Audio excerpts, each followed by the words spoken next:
Bonjour, chers tous et chers toutes. Ravi de vous retrouver après une pause estivale de quelques semaines.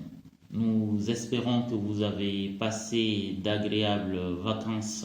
Aujourd'hui, nous reprenons nos activités discursives avec notre plateforme YouTube autour du Sahel.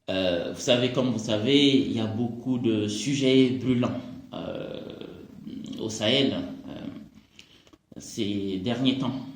Et donc nous allons commencer petit à petit à faire des décryptages. Notre thème d'aujourd'hui porte sur les défis à surmonter par les dirigeants de la Confédération de l'Alliance des États du Sahel pour pérenniser cet ensemble géopolitique. Comme vous le savez, le 6 juillet 2024, le samedi 6 juillet 2024, les trois présidents se sont retrouvés, qui sont tous des militaires, ils se sont retrouvés pour créer cette confédération. Donc, ce que nous disons tout simplement, d'abord nous félicitons les trois. Toutefois, les défis qui se posent à l'AES sont colossaux. Ces trois défis, en fait. C'est les défis d'ordre politique, c'est les défis d'ordre sécuritaire et c'est les défis d'ordre économique. Et nous allons donc commencer par les défis d'ordre politique. Comme vous le savez, sur le plan politique, l'objectif c'est de maintenir la stabilité et la cohésion sociale nationale au niveau de chaque État de la Confédération de l'Alliance des États du Sahel, et donc faire en sorte qu'il ne puisse pas avoir de chien-lit pouvant, on va dire, déstabiliser politiquement les régimes qui sont en place. Pour l'instant, les populations du Sahel soutiennent majoritairement ces pouvoirs militaires. Puisque, si vous voulez, ces populations veulent, on va dire, du changement. Et donc, il serait intéressant, en tout cas, pour ces dirigeants de profiter de cette onction populaire pour amorcer les changements ou faire des réformes nécessaires et pour permettre à ces populations de retrouver, on va dire, la quiétude et de retrouver, on va dire, une certaine stabilité, enfin, je veux dire, sur le plan politique, sur le plan sécuritaire, sur le plan économique. Donc il y a des attentes, on va dire, qui sont là, que ces militaires, ces régimes se doivent, on va dire, de relever.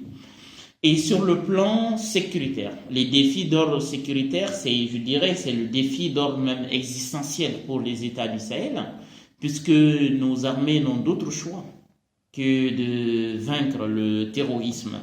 Mais comme vous le savez, le terrorisme, nous l'avons dit dans nos vidéos précédentes, c'est que c'est une question ce terrorisme est lié tout simplement à la géopolitique.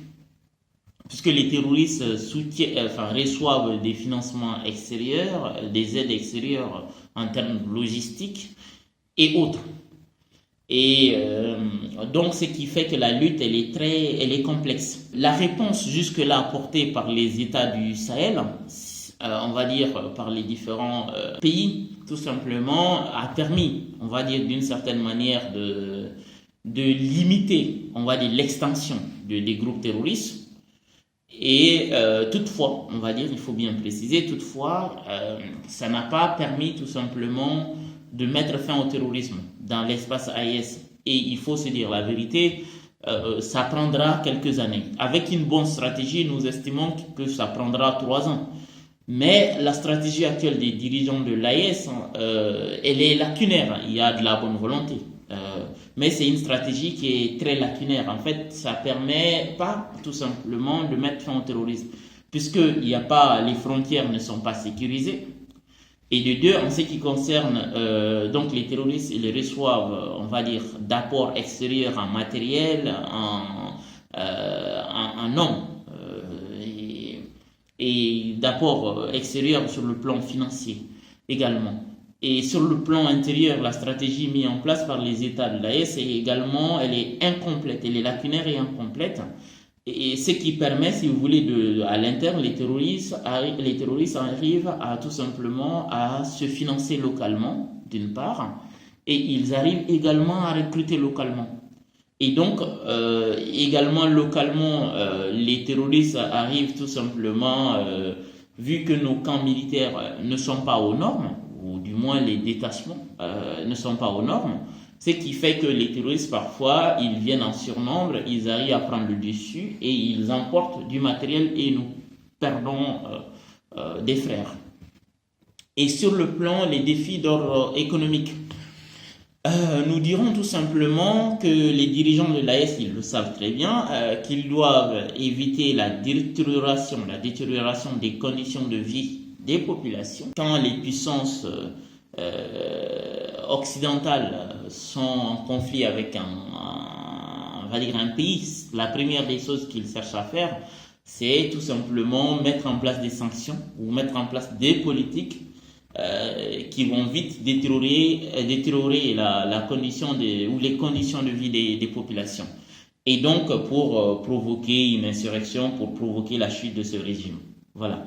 Et peut-être créer des dissensions internes, puisque quand les conditions de vie se détériorent, les êtres humains, vu que nous sommes dans des sociétés où l'individualisme prime, les gens ils tiennent à leur cadre de vie. Et donc, ces autorités doivent améliorer le cadre de vie des populations. Ils doivent garantir l'autosuffisance alimentaire. Ils doivent garantir l'accès à l'énergie et à l'eau potable. Et ils doivent créer également de l'emploi. Ce sont trois défis qui sont vraiment énormes à relever. Et ils font des efforts, il faut le reconnaître, mais il faut également le dire, ces efforts, en quelque sorte, pour l'instant, ne permettent pas de relever ces défis. Puisque, en fait, pour gagner, si vous voulez, pour pérenniser l'AES, pour permettre à cet ensemble politique, économique, on va dire sécuritaire, de survivre, puisque l'idée c'est ça, c'est de pérenniser, c'est de rendre viable cet ensemble économique, politique et sécuritaire, il faut relever ces trois défis. Si on ne relève pas ces trois défis, quand la crise s'installe, il va être très difficile, l'union va se disloquer. Et donc, ce qui n'est pas notre souhait, bien évidemment, puisque le plus important aujourd'hui, c'est d'offrir tout simplement à la jeunesse ouest-africaine, à la jeunesse sahélienne, à la jeunesse africaine de façon générale, on va dire un modèle politique pour inspiration, un modèle politique qui va servir de boussole pour orientation pour d'autres régions ou zones géographiques d'Afrique. Puisque vous savez, nos États ont pris leur indépendance, ça fait à peu près 60 ans, mais vous savez que l'Afrique reste toujours le continent de la famine, le continent de l'instabilité politique et le continent de l'insécurité. Et donc nous souhaitons en tout cas, on va dire, bon vent à l'alliance, à la confédération de l'Alliance des États du Sahel. Je vous remercie.